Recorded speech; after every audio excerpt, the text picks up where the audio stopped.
Welcome to the Campus Ministry Today podcast. This is officially the kickoff of the third season, and we're just going to keep going year after year, season after season. I think we had well over 50,000 downloads just this year alone. So we're growing and hopefully, prayerfully, having an impact on hundreds of collegiate leaders' lives. So let your staff know about it. We're hearing about teams that are listening together and then discussing during their staff meetings. That's a great way to kind of maximize the impact of these episodes. And we're doing them twice a month, and there'll be video as well as audio. So you could use whatever is most convenient for you. And so, by the way, I'm Paul Worcester, and with my co-host, my mentor, my friend, Dr. Steve Shadrack. And you can get a hold of us on Twitter, Instagram, Facebook. We're not on TikTok yet or Snapchat. Thank God that we're not on Snapchat. But so Shad and I, we're working on all sorts of projects together. And one of the things that CMT has cooking is the EDM 23 conference. And that is going to be a conference for collegiate leaders, all stripes, church-based, campus-based, collegiate church planners from across the country, across the North America, people from Canada, all over. They're going to come together in Fort Worth, Texas on May 8th through the 11th.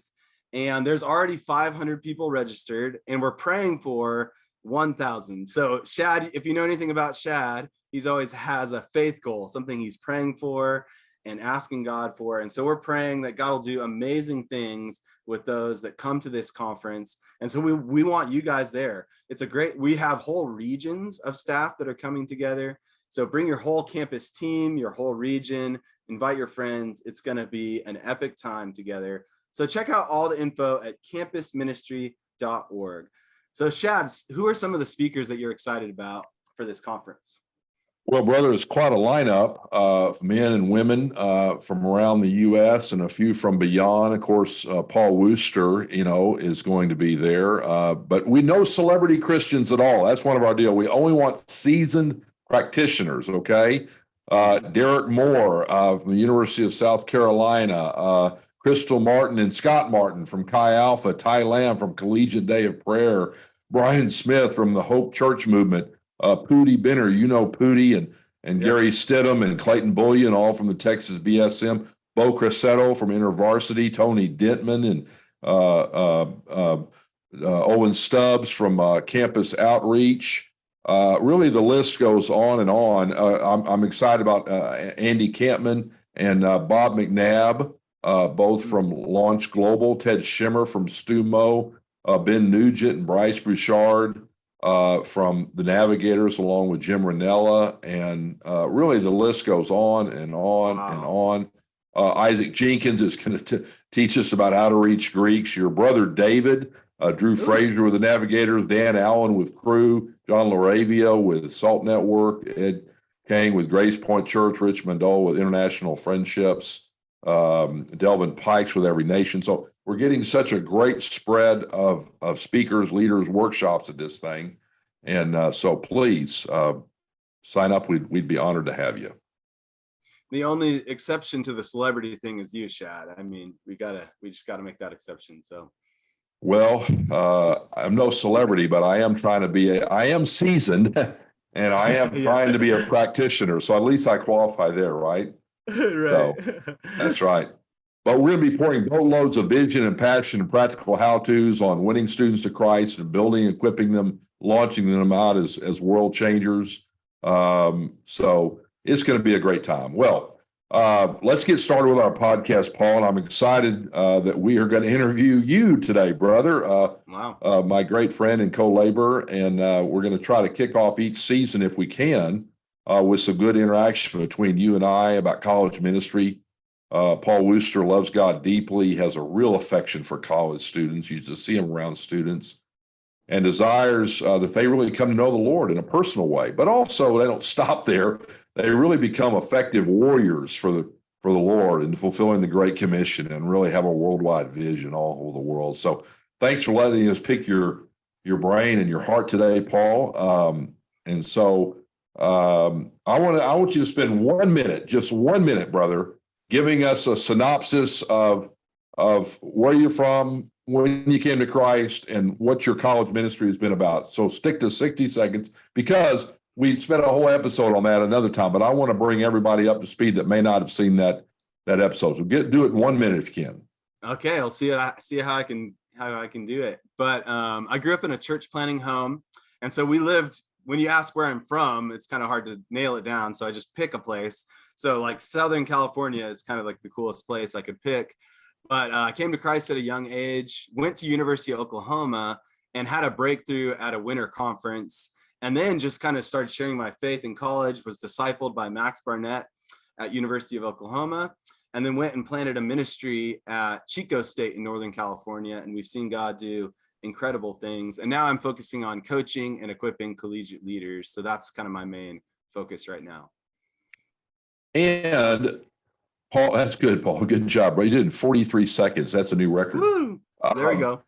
Well, and this campus multiplication network, where you and your coaches are coaching for during the school year, collegiate workers, church-based and campus-based collegiate workers all over the country.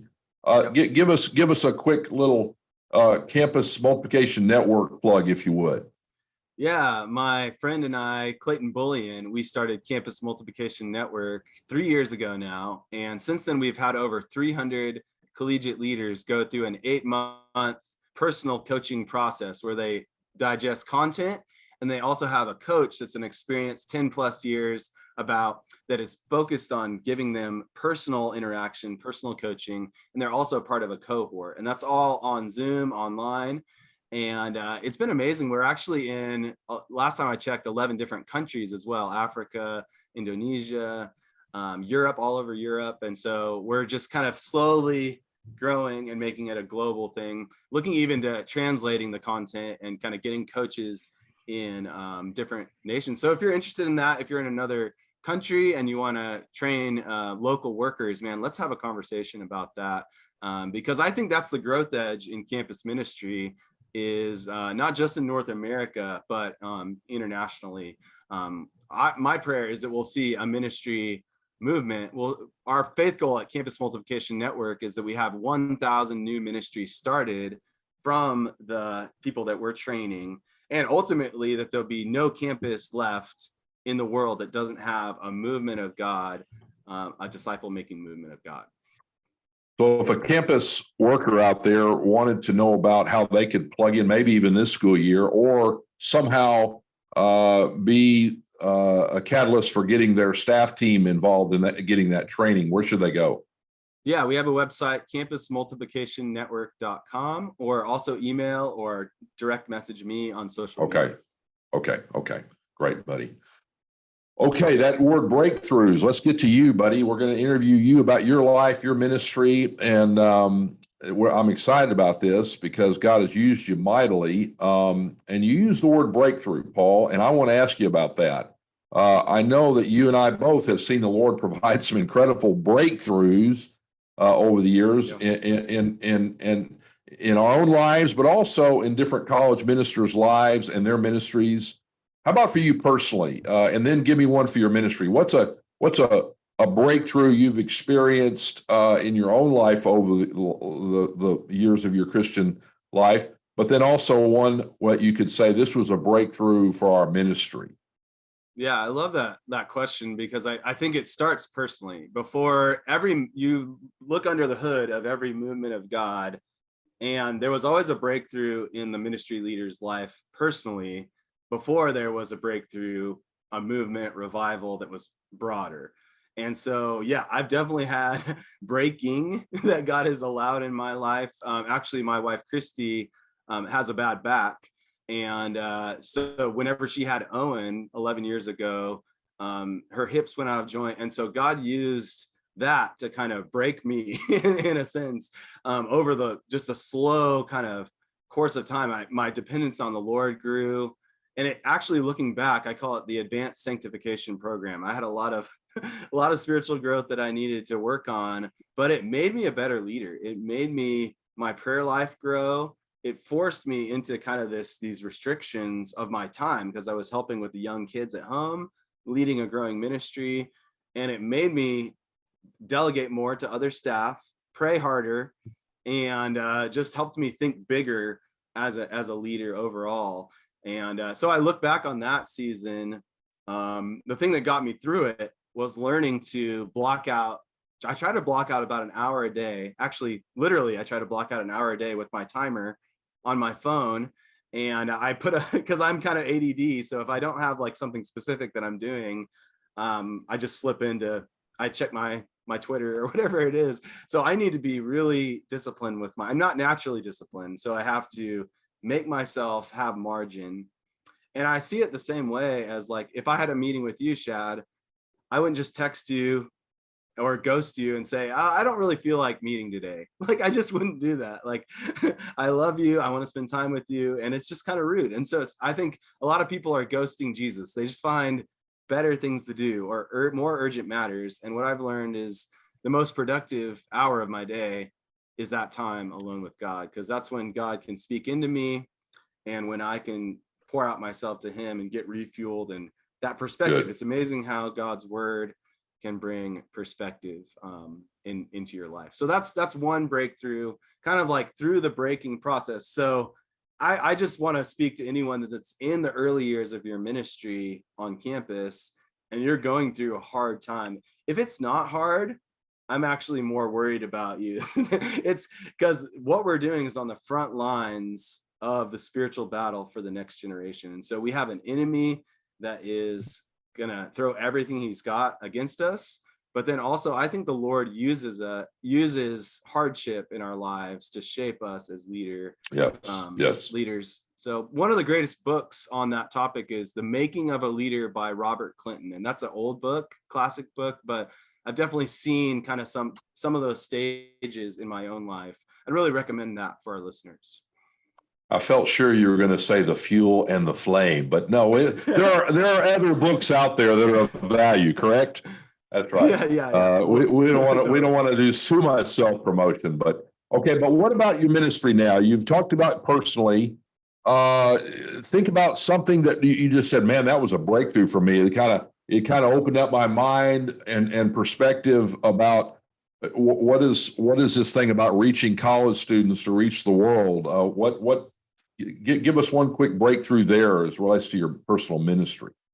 Well, it happened right at the beginning. Actually, before I started the new ministry at Chico State, I was just raising support, joining staff.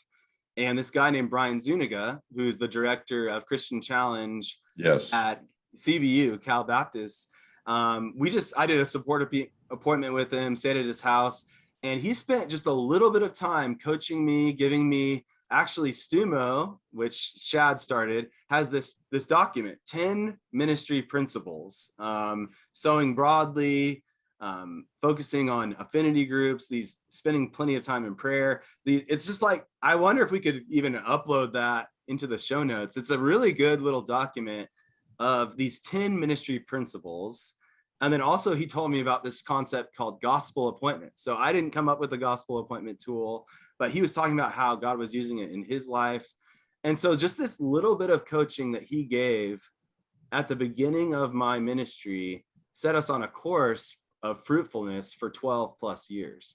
And then Now I've been able to spread those ideas all across the world, really. A lot of those same ideas I learned from Brian, which actually I found out later that Brian learned those from you, Steve. So it's kind of cool to see how these ministry strategies and concepts and principles are reproducible and usable really across the world. And so that's an exciting thing.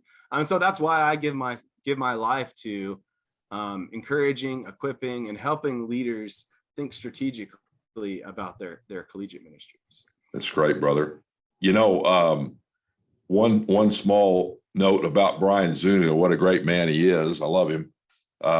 He's the one that first gave me a book that was the part of the student volunteer movement conventions. Wow. And I was just enthralled because they would document every single word of every talk, of every workshop, of everything. That these 4,000, 5,000, 6,000 student volunteers from around the country would come every 3 years during the late 1800s, early 1900s. And so that got me started on collecting books that were related to the student volunteer movement. And if you're not familiar with the student volunteer movement, please Google that and learn all that you can. Todd Aaron wrote a great book about the student volunteer movement. But if there's a person out there who has a bigger collection now of books related to student volunteer movement, I'd like to know who they are. Rick Warren claims he does, but we're going to kind of do a battle of lists here, to see who has a better one. But anyway, he got me started on collecting and really focusing in on that student volunteer movement. And so, in one purpose of that, why study the history of that from 1880s through the 1940s, basically? Why study that period? Well, it was the greatest mission mobilization movement of all time. And Lord, how can we see that happen again? See, that's one advantage of not only reading the scriptures and the history there, but also our history here in the U.S. and around the world of what God has done, because, Lord, do it again. Let's have a second student volunteer movement, okay? Yes. So, Paul, we've got hundreds of collegiate workers listening, watching right now. There are already up to their earlobes, in this semester as they're getting started in their ministry on campus this fall.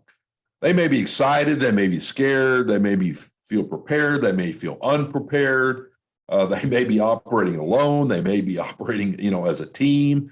They may have a prayed through, planned through strategy for the fall, or they may just be, hey, winging it, waking up each day and see what happens today, right? So all kinds, bro, are listening and watching right now. But how about you? Think back now for over the years. How do you get ready for the fall semester each year? Yeah, I think it's great to all different types of ministries, the different styles. Some are free-spirited and they can reach those type of students, and some of us are more disciplined and planned. I fall more in the ADD, let's just kind of see how things go, free-spirited category. So I actually have to plan. I force myself to plan. And because I am kind of intuitive and able to be flexible, a plan doesn't stifle me. It actually helps me, keeps me on point. And so what we've learned to do is every May during finals week, when the students are studying and stressing, we're praying for them, we're encouraging them how we can, but we're letting them do that. And our staff gets together and we spend a full week planning out our fall outreach. So we spend time thinking about what rooms we need to book, what events we want to do, how we're going to get mobilize students to reach the campus during those, especially that first month of the fall semester. We get all the way up to the fall retreat, and that's kind of a big push, a lot of effort, a lot of intentionality that we have to do to kind of build events and things like that. And then just look at the whole calendar year as well, kind of have it take a flyover and look at it all. So then when we go to our different assignments over the summer, we're more on the same page. And then we do get together several weeks before the actual launch to kind of iron out the details and figure out what's going on. And then I know exactly how much money, or just about how much money I need to raise over the summer for our ministry expense budget. And we raise thousands of dollars specifically for specific events and specific things every summer. And because we say, hey, we're going to feed 500 students on the first day of school, I can go to a donor and call them up or send them an email and say, hey, we're going to feed 500 students and give them a chance to hear about our ministry on the first day of school. Would you give us $1,000 or $2,000 to make that event happen? Beautiful. And they don't even blink an eye. If you have an actual plan, people like to give to those sort of things. So that's one of the benefits of planning ahead, actually. That's great, brother. Okay, so you got all these staff. Hopefully, our listeners, our watchers are not just operating by themselves, but you've got a staff, whether they're fully on staff or volunteers, but also hopefully student leaders that you're bringing back in the fall. Yeah. How do you prepare your staff and student leaders? What's some of the preparation that you like to do before that fall semester begins? Yeah, I love that question. And actually, it's a full year cycle. As soon as we reach a non-Christian college student, our goal is to help them go from lost to laborer in 1 year. So we kind of work through a whole process there. And actually, we did a whole podcast titled Lost to Laborer, where we get them in personal discipleship.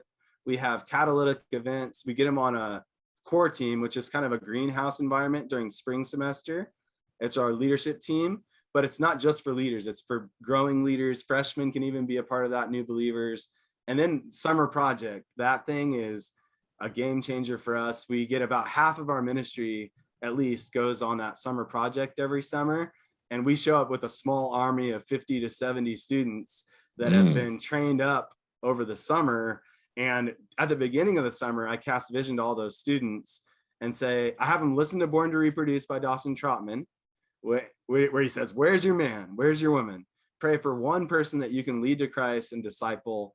And then I give my own version. I have my own version of a Born to Reproduce talk. We kind of have my own illustrations and things. And I just say, add to your prayer list one person that you can lead to Christ and disciple this fall, and pray for it every summer, every day this summer. And the students that do that, they pray over that. They're getting training. We're casting vision. They're just kind of foaming at the mouth. they're frothing, as the surfers say. They're just excited to share the gospel, do gospel appointments, and they're looking for that person that they've been praying for all summer. And so almost every year we see that group of student leaders, when they're equipped, when they have vision, most of them end up leading at least one person to Jesus, and then personally discipling them over the school year. And so that's how spiritual multiplication works. And then staff just are the equippers, the modelers. They model it. But if your staff aren't on board, I mean, that's a whole nother topic. But really, year after year, you can get students that are really on mission and sharing their faith. Then you only recruit the staff that are rising to the top, the cream of the crop. And then if you have the staff that are high level modeling these behaviors of EDM, then it should be you shouldn't have to motivate staff. You should be able to just encourage, equip, shepherd, and add fuel to the fire of what God is doing with your staff. If you have to motivate staff, we could do a whole conversation about that sometime, which would be really interesting, actually. Yeah, I remember, is it Jim Collins who said, if you have to motivate your staff, you've chosen the wrong staff. But that'll be another topic, huh? Brother, I've been around a lot of ministries over the years, but I'm not sure I've ever seen one that has put more time and focus and mobilized more of their staff and their students to really engage the campus during those first few days as school is about to begin, as it begins, those first few days, that first week, that first 2 weeks. You guys got tables out on campus, you got feeding everybody, you got nighttime socials every night. It just seems like this giant 2-week extravaganza that you guys put on. I'm kind of wears me out even describing it, because that was not really my generation as much that we did that. But as I'm on social media and a lot of people, I'm following them, they're following me. I'm seeing a lot of different ministries on a lot of different campuses. They're doing that same thing. Maybe you're the one that kind of got it all started, Paul. But tell us, what does it look like for your ministry over the years? Those first few days, that first week, that first 2 weeks that you guys are trying to engage as many of those students as you can right off the bat. Love it. Yeah, I definitely would not take credit for that approach. I mean, that is it's a tried and true collegiate ministry method, in my opinion. Is Campus Crusade has really led the way for a lot of years on that, just with faith goals of how many people they're going to contact each year, saturating the campus. I remember I had a big yellow, I don't know how I found it, but it was a big yellow campus ministry manual that Cru put out. And their goal was to have a conversation with every single student on their campus every single year. And so there's this sowing broadly concept. And that was like, Cru was a movement of God, and it still is today. And so I'm so indebted to them for some of these strategies. And I read a book called Principles God Honors, which is a great book. It's a free PDF that Cru puts out about how to do fall outreach and things. So a lot of these things I've just learned from other ministries. But I think it's a really strategic and important time to the friends that a student makes during the first few weeks. can influence the rest of their lives. And so yes, it really, the heart behind it is not to feed our egos or boost our numbers in that sense, but it's really a life or death rescue mission for these students that are coming in. They're so vulnerable. They're so, they need friends, they need community, and they're going to find it somewhere. So they might as well find it with the body of Christ. yes. And that's the best time to reach a person with the gospel is before they've made all their mistakes in their midlife or whatever. People come to Christ in trouble and transition. And the biggest transition in someone's life is that first moving out to college. And so I'd rather get them when they're young and they don't have an addiction to alcohol and a divorce and all this stuff. I'd rather get them early so we can train them up and send them out as world changers. And so I think this little slice of the first month of this fall semester is a maximum opportunity to reach someone for the gospel. Okay, so give us a few specifics. You set up tables around the campus, you're handing out free stuff, you're having nighttime socials, your staff and students are texting every student they know of, every freshman. You've got kind of a whole system that you've developed. Touch on that a little bit. Sure, yeah, and we go into detail in that in our episode. It's called "Give Me Freshmen" or "Give Me Death." That's right. And I look into all the details of. So we do 17 events in the first 18 days, and some of them are in the afternoon. Like if the campus has an ice cream social or a late night party that night, we'll do an afternoon sports event, and we literally just call it sports. And we meet on the lawn and we play football. Actually, one of the keys to a good outreach event sometimes is to make it low maintenance. So don't spend too much money. Don't make a big fuss about it. It can be low cost and low prep, and you just show up, and sometimes the relational side can add more value. So we have a mix of low maintenance events and then big budget where we're feeding 500 students or something like that. So it kind of like we do this plug and play the first few weeks of these different events and opportunities just to relate to students, and then set up gospel appointments with them. And then we try to talk to as many students as possible. Usually we talk to every freshman that moves in. So we survey about 6,000 students. There's 16,000 at Chico State, and we do these 30-second surveys with as many students as possible for 2 weeks. So from 10 to 2, we're out on campus with the information table and then 30-second surveys, teams of 2 taking the table to students, just posted up at different spots on campus. And you hear about our events, you hear about our ministry. And then out of those 6,000, we've had years where we had 2,000 students check a little box saying, I'm interested in hearing more about. Wow. And then we text them all, and they come. We have a smattering of them that come to events. And everyone that comes to an event, our student leaders are ready to say, hey, I would love to grab lunch or coffee with you, get to know you, tell you about more how you can get plugged into our ministry. And that's a gospel appointment where we just hear their story, share our story, and then share the gospel. And we've had years, the last few years, we've had around 100 plus people, actually more than that, usually more than 100 people come to Christ. For the last 7 or 8 years, we've had 100 plus people make decisions for Christ. And so it's just when you share the gospel, there's a direct connection to how many people you share the gospel with and how many people you lead to Christ. Because the harvest is plentiful, the laborers are few. And I believe God uses our faith, our effort, our prayers, and he goes before us. People have been thinking and processing these questions for years before we sit down across the table with them. And get that chance to respond. So yeah, you and I have been kind of amazed at that correlation over the years, haven't we, Paul? The more people I ask to receive Christ. Wow. The fewer people I ask to receive Christ, the fewer people receive Christ. I've just seen this correlation. It's unbelievable. And we have not because we ask not. So yeah, and we're seeing it across the nation, like you mentioned. I think there is a renewed emphasis on this fall outreach season of collegiate ministry. Yes, I agree. And I am seeing fruit from that, like really significant fruit. It's not always hundreds of people coming to Christ, but it is. We're seeing significant fruit from these efforts that people are making to reach the campus.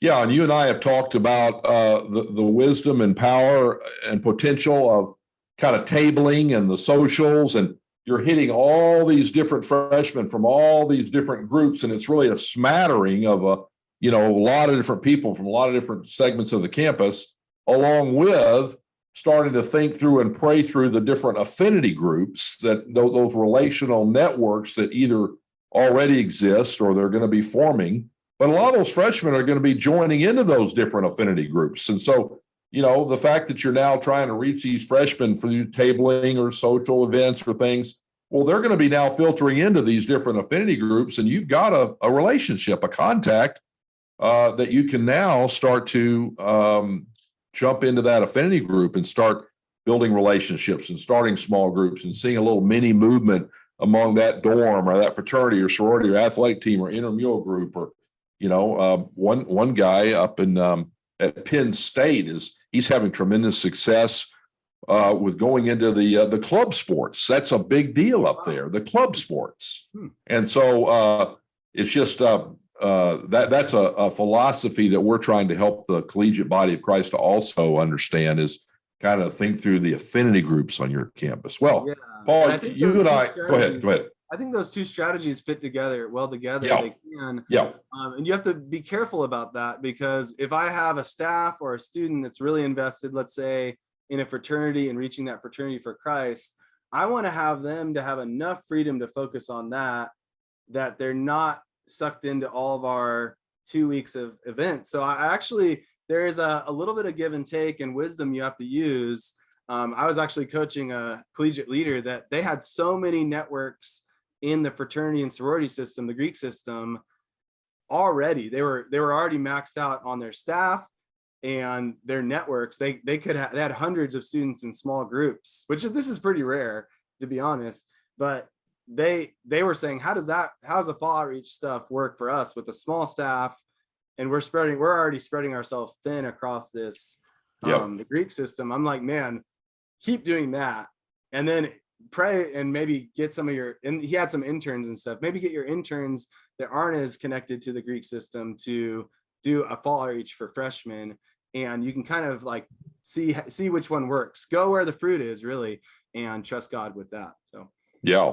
Well, and if they don't have an affinity group yet that they've kind of selected, a group or two that they're trying to enter into and penetrate, and for the sake of the gospel, meeting all these freshmen that are coming in, that's going to be some great potential contacts, entrees into some of these affinity groups that they're going to filter into. I was meeting with my affinity group Sunday night in my barn, until about 11:30 at night. These guys keep me up late, and I'm having breakfast with one of them tomorrow morning. So I'm getting started right now with my affinity group. Love that. Well, brother, you and I talk a lot about EDM. I understand that there's Christian electronic dance music. Maybe we ought to play some of that at the EDM conference or something. I don't know. You don't want to see me dance. But EDM is evangelism, disciple making, mission mobilization. And, we talk about the importance of having all three of those operating at all times. And so, so much relationship building, so much small groups are being started, those first few weeks and months, so much personal evangelism, but what does it look like the first few weeks of the fall semester? What does EDM look like as you start the semester and then maybe round out that fall semester? Is there a focus on one more than the other? How do you have all three operating there that fall semester? That's a great question. And I'm happy to the first couple weeks to make it really heavy, really evangelism heavy. And the disciple making is in the context of evangelism. Discipleship in the context of evangelism. And so the students that I've been discipling, my student leaders the year before, when we show up to campus, our discipleship is doing evangelism together. Good. So that's what that looks. I'm not doing a lot of I'll do like troubleshooting if there's something going on in someone's life, and I'm not just gonna not invest in that way. But in general, if someone's in a healthy place spiritually and they're on point, we're on campus on mission together, and that's the best kind of discipleship there is anyway. I agree. And then mission mobilization. I mean, we really see it as like a mission trip to campus. We hype it up like it's a mission trip to campus. And then if someone can learn to labor in a really intense season during the fall outreach, is what we call it, then they're going to be a lot more successful in a summer missions capacity when they're night and day meeting with students overseas, or they're doing different missions opportunities. And so I see it all as a fitting into the puzzle. But we're very heavy those first few weeks on campus. Yeah, I mean, I think you're right. I think one of the best follow-up, one of the best establishing times, appointments you can have with a young Christian is you all sharing the gospel together with some other student, whether it's a relationship they have or a relationship you have. You know, that can go either way. But the point is, that's going to force them to go back, and they're going to start to find a reason to have a quiet time each morning, a reason to pray, a reason to study their Bible. I mean, evangelism, it kind of creates a breakthrough in a number of areas of the Christian life that kind of makes it more, that gives the rationale behind it. It gives the motivation behind it, not the total motivation, but it certainly is a spark plug that can ignite a young student's life, and he can start to see how God can use him. And that's powerful. That's what I call a powerful follow-up appointment for sure. Oh, wow. Yeah. I mean, there's nothing better than seeing for the first time a student get to share the gospel. And because remember the first time you shared the gospel, I mean, I remember just feeling like this nervousness, this tension, but there's something inside you, the Holy Spirit of God, that's saying, yes, this is what I was made for. And there's a joy and a renewal that God does in someone's life when they get to experience that. So I want to expose them to the power of the Holy Spirit via prayer, via sharing the gospel and being obedient, and seeing them see that happen right before their eyes. And then they're hooked for life. And so it's like you can just continue to do that. So that's why I practice the never share alone principle. So if I have a student, there's some exceptions actually, but it sounds more clever to say never share alone than just usually share, but I'll bring a student that I'm training with me to play wingman if I have a gospel appointment, and watch and hear, and we do it together. So, yeah, the guy who led me to Christ, the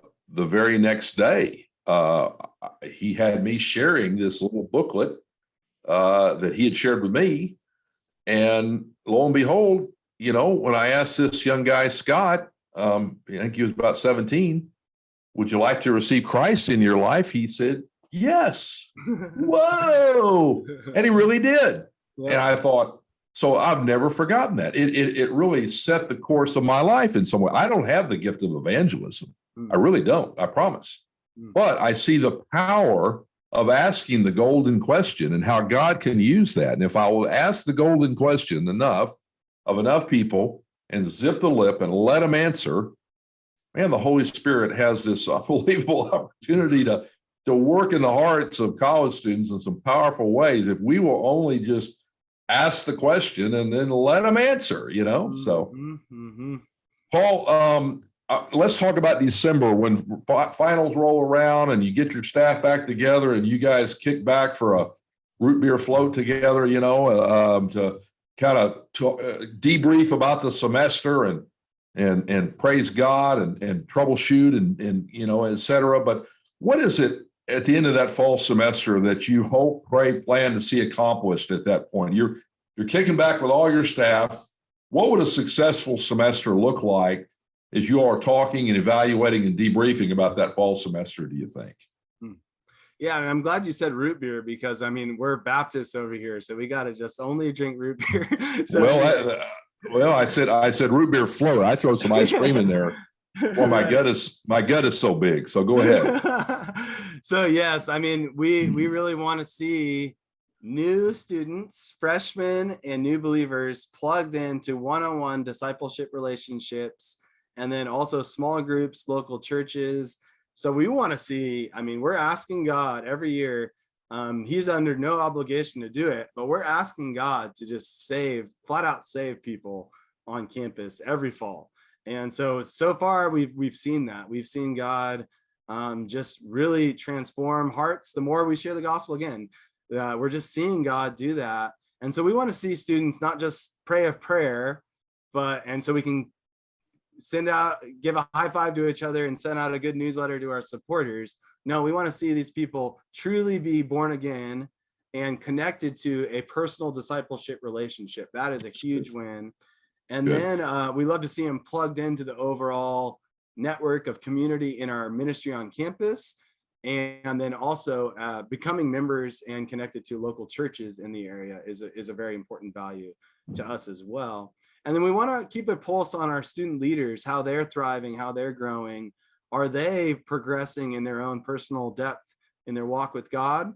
And are they seeing fruit with the students because ideally they're the ones that are leading the front edge of the personal evangelism and disciple making on campus. And so are we shepherding them well, equipping them well? And is there health across the board with our student leaders and then our staff as well? Are we kind of functionally healthy relationally with one another? Are we on mission? We still have that sense of vision and passion that we have? And so there's some intangibles, and then there's some metrics that we kind of celebrate together as well. Wow, that's awesome. Yeah, I was led to Christ by Athletes in Action staff guy when I was 18. But then in college, I mainly was trained by the Navigators. Mm-hmm. And the staff guy turned it over to the student leaders. He turned our campus ministry, University of Arkansas, over to me and the student leaders. And so we developed a depth chart. Right. You've seen it in football, who the first string, the second string, third string. I won't tell our listeners that I started out as the seventh string quarterback, in junior high, but I advanced as the years went on, right? But so the depth chart, so it was like, who are the staff people, and then which student leaders are they working with, and so we would draw and put this all in pencil because we wanted to add as we went, but it was on the wall that we could look, we could pray, we could plan, we knew where the multiplication was taking place, group by group, person by person. We had 269 people that were specifically identified in small groups, being discipled in a group and or one-on-one from this huge depth chart all over this wall. And so that depth chart concept is a pretty powerful one to not only do your praying, but your planning and your evaluating and et cetera, and even your staff selection. Which of these individuals do we want to start talking to about potential staff position, so. Right. Yeah. Anyway, we talk about individuals, not just ministry events or programs. And so that's why that's really valuable to know the state of your flocks and know exactly who's in one-on-one discipleship or discipleship groups, who's stepping up as leaders. And we have a Google document that has that exact what you just described, and it's shared with all of our staff. And so we can get on, it's fluid. That's great. And we can get in and edit and kind of add things. This person's a potential person to add to student leadership team. Yeah. So we're a little different. Well, we'll add student leaders, freshmen and new believers to our core team spring semester of the year. So we start recruiting in December. In November and December, we start recruiting students to join our core team. And so that's a very specific commitment. It's a pretty high bar, but we let people in and they don't have to have a ton of leadership responsibility right away. But when they're in that environment where there's our leaders and others kind of casting vision and modeling it, it's a really good greenhouse environment for these students. Grow and things like that. As and there I was, involved with the Navs, during my college years like that, of course, in my local church as well. But, I think we had a monthly large group meeting. And so, we didn't put a lot of time into planning the large group meeting. Most of our focus was in small group and one-on-one discipling and training, I'm not saying one is right and one is wrong, but I see a lot of different groups that some will have a greater emphasis on that weekly meeting more than what really goes on in those small groups and one-on-one discipling. Some don't put as much emphasis on those large group meetings, and they really are pouring into everything they've got into those small groups and one-on-one. I'm sure I've seen groups that do both effectively. I've seen groups that don't seem to do either one effectively. It's all over the spectrum, but that is an interesting balance, isn't it? To try to figure out how often should we have large group meetings, how much time and effort in planning and putting them on versus how much focus we put on the small groups and the one-on-one discipling and training. Any comments on how a campus worker could kind of discern the balance in those areas? Yeah, I do think there's some wisdom in making sure you have some good, what I call top of the funnel elements. And so maybe that's a weekly meeting. A lot of times a weekly meeting is really valuable. But you don't have to, sometimes you can make excellence an idol where you're spending 30 hours a week trying to be John MacArthur or fill in the blank, your favorite preacher, writing a message for your 50 students or whatever, when really those 30 hours would be much better spent investing personally in students and student leaders. And then maybe even get a guest speaker from a local seminary or a pastor. Like I actually used a lot of guest speakers, and that freed my time up to focus on developing leaders. Even though I can preach, I love preaching, I wanted to focus on the personal side as much as possible.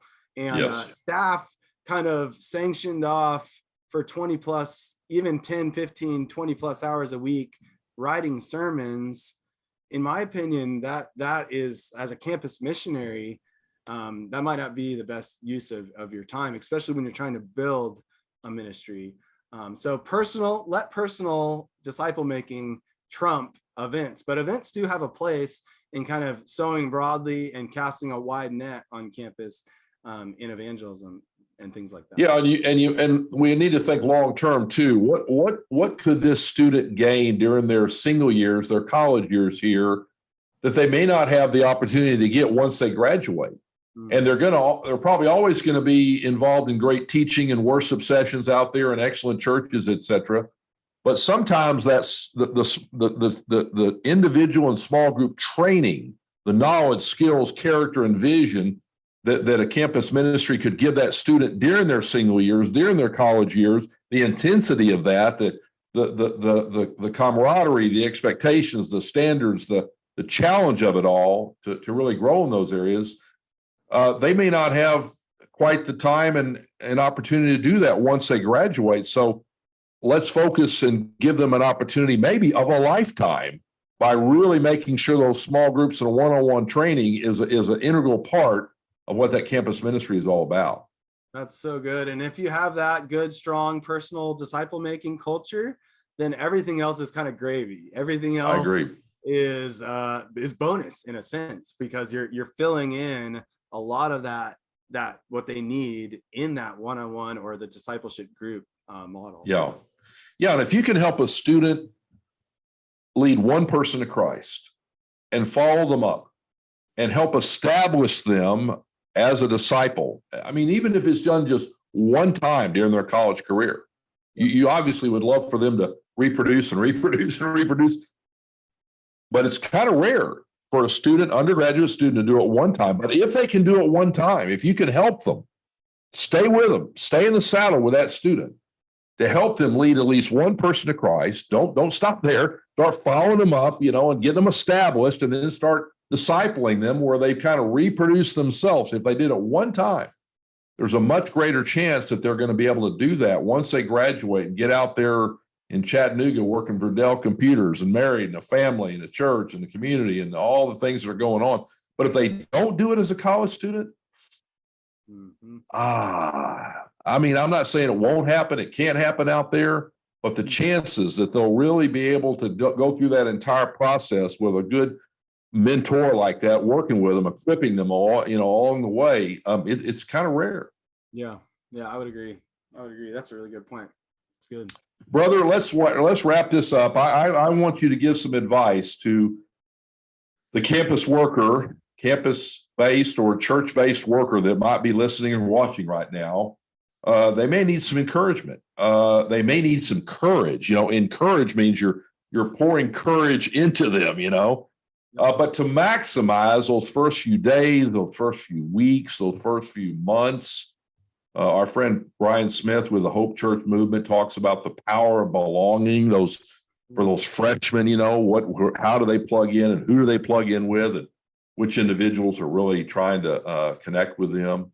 But give a little advice or encouragement as these workers seek to launch and grow their ministry for this fall semester. Yeah, I mean, I think I would want to say to anyone listening, no matter where you're at, you may be discouraged. I think the enemy loves to discourage collegiate leaders. If he can discourage us and distract us, if he can't destroy us with sin or other things like that, he'll settle for discouragement and distraction. And I think that's something that I just constantly battle with in ministry. Is you're always have to fight off those lies and learn to renew your mind and constantly remind yourself that even if you're not the biggest and the best ministry or like the coolest ministry on campus, you don't have to be the biggest or even the best at anything to fulfill your kingdom role. And that was one of the lies that the enemy was feeding me early on. Is crew was doing really, really well on campus, and I had some crew envy, but they ended up being a blessing it was a real blessing over the years. And it forced me to focus on reaching non-Christians and to build my ministry on people that weren't already going to the bigger, cooler ministry on campus. So I just thank God for that, looking back. And so some of the things that we're so up in our head about now, even with my wife's health issues, that was something that God used big picture. So kind of zoom out, realize that it takes time to build spiritual multiplication. It takes time to build a movement of God. Even if you're not seeing everything you hoped and prayed for this semester, keep building. Look into those eyes, the power and potential of one student. Just think about, man, when you look into a student's eyes that you're discipling, can you see the world reached for Christ? And I think when students, when they sense that in you, that you not only love them, but you like them and that you believe in them. I think there's so many young men didn't have fathers that that really believed in them, that said, I'm proud of you, you can do it. And so specifically, it's a man thing, but I think women need to hear it as well, is, man, I believe in you, I know you can do it. And someone that can really mean that and give them the tools and the equipping to accomplish God's purpose for their life. And if you have 5 students that you're really doing that with, it's just a matter of time until you start seeing God do incredible. I agree. So, Ben Seiler, who's the campus director for Crew over at Oklahoma University, I follow him, Instagram, and I love his stuff. And he's doing pledge meetings. I saw him last night. He goes, I got 2 new pledge meetings, and I early this morning, I was texting a guy with the NAVs that wanted to know, well, how do I get in and start working with these fraternities? And how do I set up a pledge meeting? I was just typing away. My wife saying, would you like anything to eat? And I was too focused, telling him what to do next and this and that, But Ben, I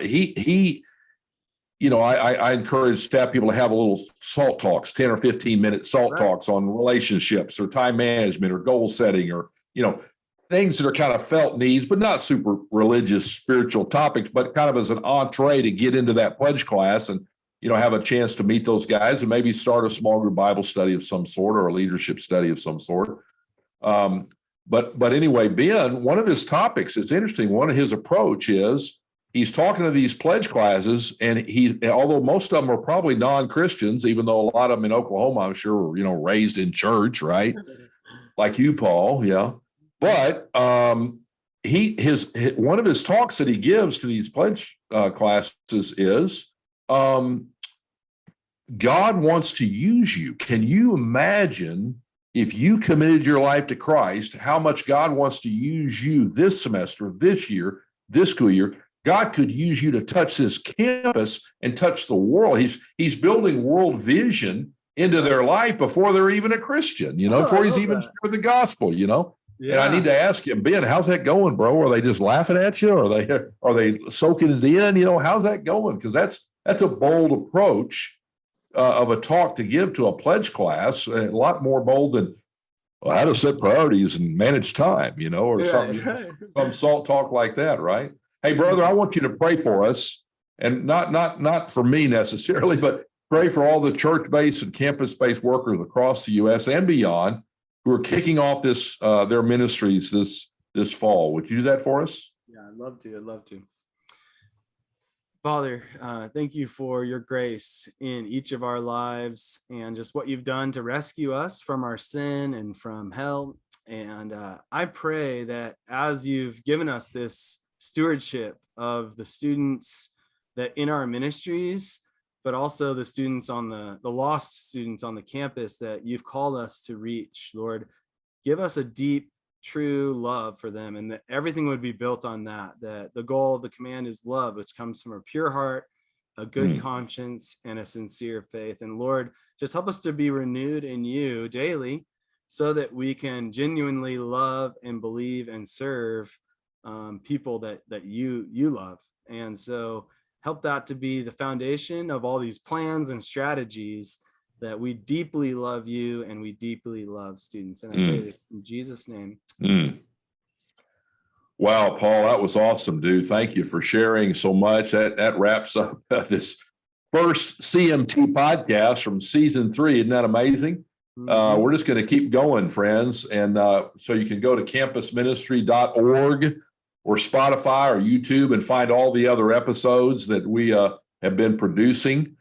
Thank you to our producers, the men and women who stand behind CMT and this podcast that kind of make this all happen. I'm grateful for you all. But make sure you subscribe to this. Give us a 5-star rating. That helps. And tell other staffers about it, because we do want to serve you and inspire and equip you to fulfill the Great Commission. And to kind of, in more of a narrow way, we're not trying to hit all the topics. We're trying to primarily go after what does it mean to really do personal, grassroots, relational evangelism on your campus and win students to Christ. And then what does it mean to follow them up and disciple them and help them to really equip them to be reproducers themselves? And finally, how do you launch them out as world changers? That's what this podcast is all about. Our ministry is all about. It's what this conference, May 8th through 11th in Fort Worth, is all about.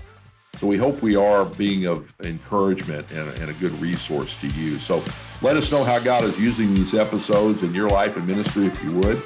But until next time, God bless.